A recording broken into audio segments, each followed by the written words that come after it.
It's time for the Daily Stand Up Podcast presented by Agile Dad with your host, Lee Henson. Without any further ado, let's get started. Okay, I know what you're thinking. Controversy is abound, right? Is this clickbait? Did the certified Scrum trainer actually just say that Agile is dead? Well, that's not the clickbait part. The clickbait part would be, and Waterfall is making a comeback. Look, I know you think I'm absolutely crazy, so let me explain. Let's go there. So, I remember circa 2003. Let's take a journey back. So 2003, 2004. Ken Schwaber, co-founder of Scrum, he says, Waterfall literally ruined our profession. It made it so people were viewed as resources rather than valuable participants. With so much planning done up front, employees became a mere cog in the wheel. And I couldn't agree more. I remember this. I remember that, if you ever want to see a visual of this, the best way you could see this is to watch the movie Office Space. At Innotech, everyone was just a cog in a wheel. Nobody, people didn't even know each other's names. And if they did know each other's names, it was not for the right reasons. But it was so hysterical to see, how sad it was, right? And it didn't matter whether it was the restaurant industry or the technology industry. It showed illustrations of both and how they were both scandalously being abused.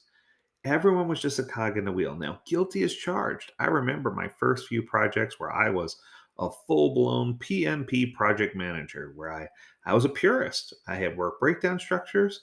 I had managed things, manage individuals' progress using Gantt charts, and made sure we set specific milestones. And we had a lot of things going on, right? And what I can tell you is that it was very interesting to see that through risk dialogue and breaking things down into subsequent categories and managing projects across categories to make sure that went through every cycle and managing things in that way, while it seemed at the time to be a very proficient way of making sure I had all my bases covered, it also very quickly turned into, wow, nobody's happy working this way.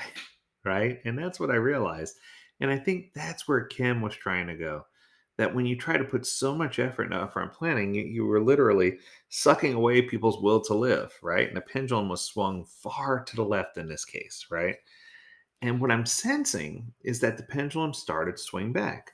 People started treating people with dignity and respect. We started seeing health and wellness things and other initiatives in the workplace. And people started caring about how other people felt and giving people personal time. And we started seeing schedules that were more balanced so that people could spend an equal amount of time at home and at work while still doing work. And instead of having strict business hours open to close, we started seeing more flexible models where people had core hours and then hours around those hours that they could, supplement as needed.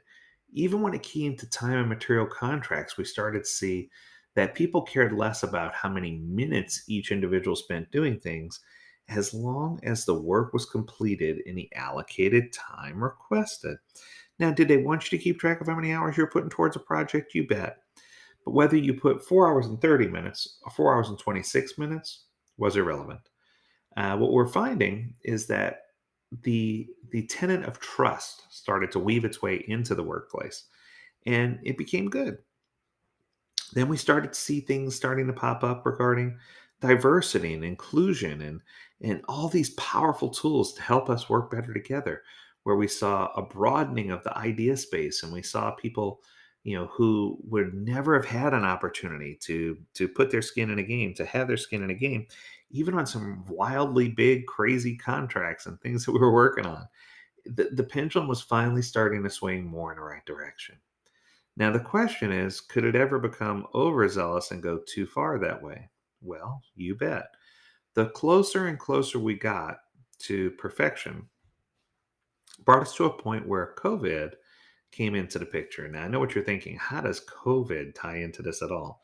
Well, whether it's COVID or any other pandemic or any other problem, what winds up happening is that when we start coddling people and we start giving people too much leeway, the leadership becomes weary of their trust that they've given to these people and they start wanting an increased measure of accountability. I think you see where this is going.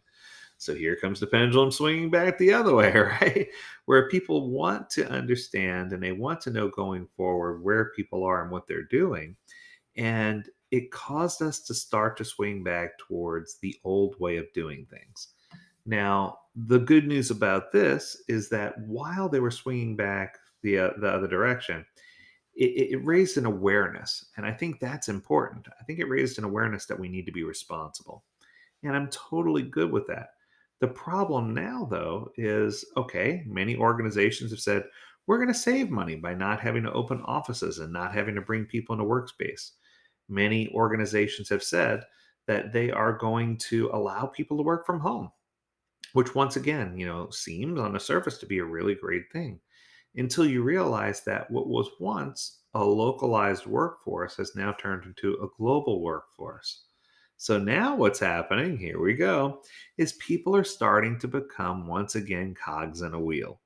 If I know that it's so easy for me to replace you with anybody else in the world and that I can find somebody who did the job for less than you will and there's a chance they might do a better job, that means that I don't have to give you as much leeway or dignity or respect.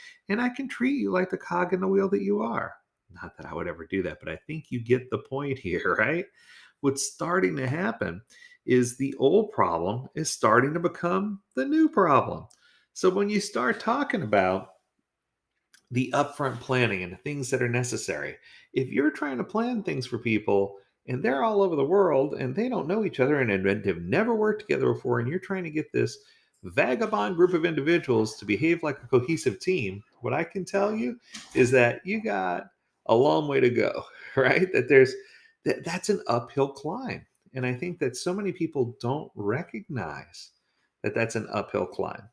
And we're starting to see some of these changes. We're starting to see some of these transitions. We're starting to see some of these things happen where people are not engaged the same way as they were before.